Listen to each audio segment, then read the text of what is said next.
So it'll be in a way less of a one-man show and more a conversation that I have with my 79-year-old mother.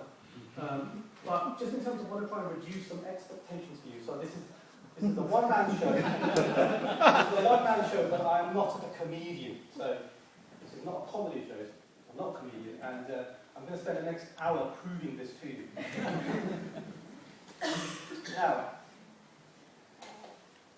so before I came up here, because I'm not normally somebody who does this, I did take some advice, and the first thing that people kept telling me was this thing about owning the stage. You heard about this? It's yours. And I actually went to see somebody, and they said, what you have to do is you have to walk to all four corners of the stage. You've got to feel like you own this fucking stage. And it's like, you've got to have this immense confidence out. But I never really understand this idea of owning the stage, because I'm Asian, and we're an entrepreneurial people, so if I owned this stage, I would not be using it to a one-man show. I put some fake walls up, hired as a flat, head of the Olympics. Now, usually I'm sitting there with you guys and I'm looking at some doing a theatre piece or something, and I'm reviewing it for the Guardian or the review show. So why am I here? Why am I putting myself through this? Well, it's really not actually for me. This is less of a one-man show and more a self-help show, actually. And the self I want to help is you guys. Everyone here will have something in your life that you're not happy about. It might be a job situation you're not very happy about. Maybe a relationship issue. You may be looking for another button for that shirt. I've got the answer. And it's not because of me, in fairness. It's because of somebody else. And, you know, I'm 41 years old, and you're not meant to have heroes, are you, if you get to that kind of point. But I'd say this guy is my hero. He's more than a hero. He's a guru. Messiah, maybe. If it wasn't for him, I certainly wouldn't be on this stage, which is a moot point, so whether that's a good or bad thing. I wouldn't be doing the job I'm doing. Certainly wouldn't be married to the woman I'm married to. So I owe it all, actually, to this one person. So, in a way, this is a tribute to him. So I want to present to you the person who changed my life, who made all of this possible, my hero. That's not a PowerPoint failure. You may be wondering, hang on a second, I don't remember some of Springsteen's turban years. This isn't Amalat. He's one of my oldest friends, and somebody who's hugely responsible and influential in my life. And I'll talk about him in a bit. But before we can talk about Amalat, I want to take you back to what life was like before I met him. And this means going into a TARDIS-like device to take you back to the 80s. Some of you look like you remember the 80s. Some of you look like you remember the 50s. But, for the younger people in the audience, the 80s were a time when there were only 4 TV channels. We didn't have Simon Cowell. We had Simon Bates. We didn't have Lady Gaga. We had Radio Gaga. This is how bad it was back in the 80s.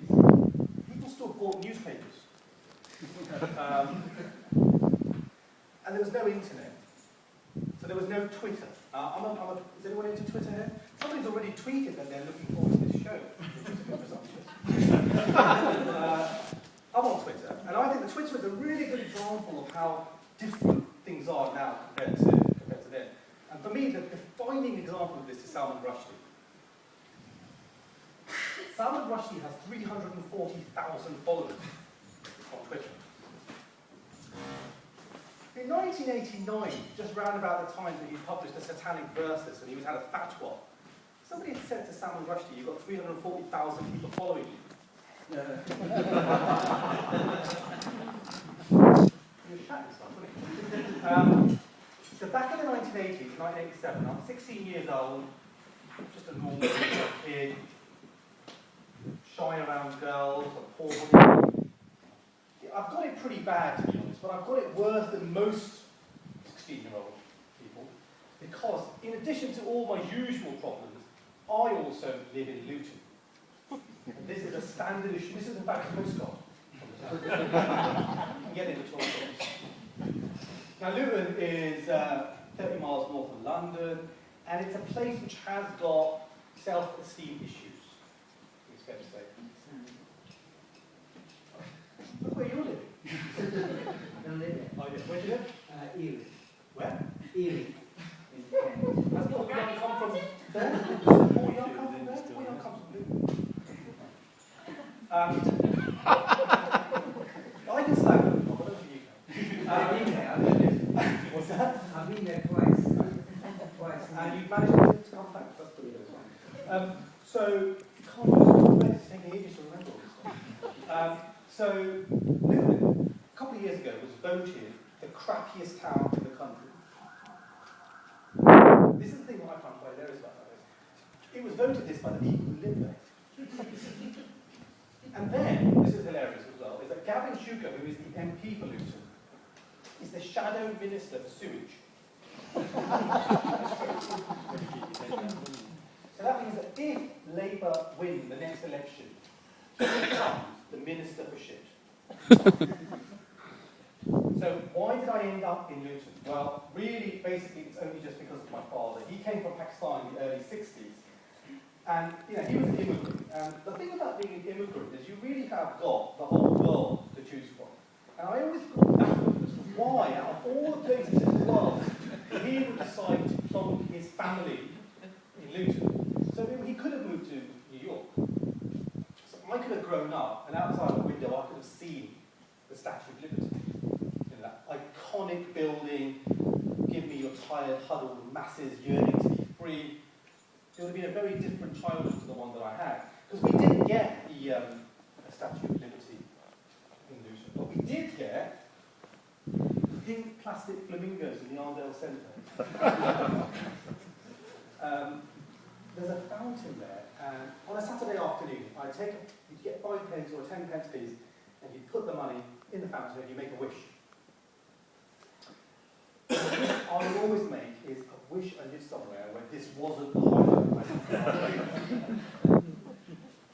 Now, in fairness, Luton isn't like that anymore. It has changed. Back in my day, if you said Luton, who would you think? Nine shows. I would give you a prize for that. Exactly. Luton Airport, that was what people used to talk about, the Campari Airport. But now, it's not a rain chasing people think Luton. Anyone says Luton, you think ticking time bomb. Al-Qaeda Central, a hotbed of Islamic fundamentalism, which I think is a little bit unfair. Now, the 7/7 bombers did take off from Luton on their way to blow up the London Underground. Yes. But should Luton be blamed for having good transport links to the capital? It's not just the Muslims, though, getting Luton into trouble. EDL, the English Defence League, are also from Luton. They're like the BNP without the urbane sophistication. Their basic thing is we're not actually racist. We don't like the extreme Muslims, but we're not racist. And I would sort of buy that, were it not for the fact that Tommy Robinson, the leader of the EDL, has the most racist job you can possibly have. He works in one place where you are never going to meet anyone who's black or Asian. You know what he does? He's the manager of a tanning salon. Which possibly explains the EDL party slogan, "The future's bright," which is horrible. We didn't have the EDL when I was growing up. It was still really crap.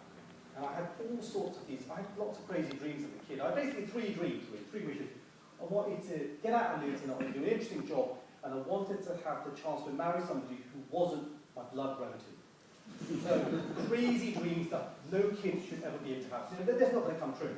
And it was around about then, when I was having all these crazy dreams, that I meet Amalak.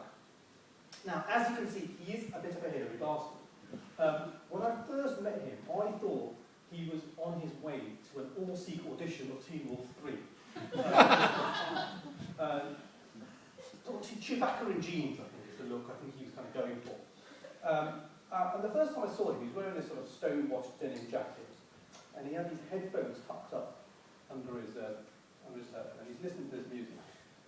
And I'm like, "What are you listening to?" And he's like,